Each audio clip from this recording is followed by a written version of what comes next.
Let's look at how the Censys platform supports visibility into protocols that signal vulnerable assets on the internet, and how attackers might enumerate such high-value targets. We can start with simple searches for OT protocols. How about BACnet?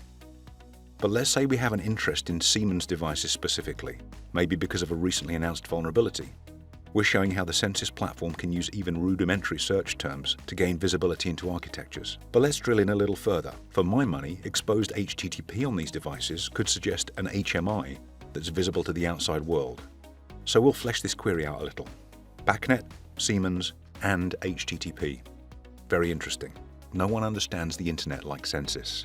We have over 1 trillion, yes, 1 trillion scan events going back to November 2020. And a database of scans that dates back 7 years. This is how you use that dataset to go from a 5-mile high view down to specific assets with easy use of the syntax.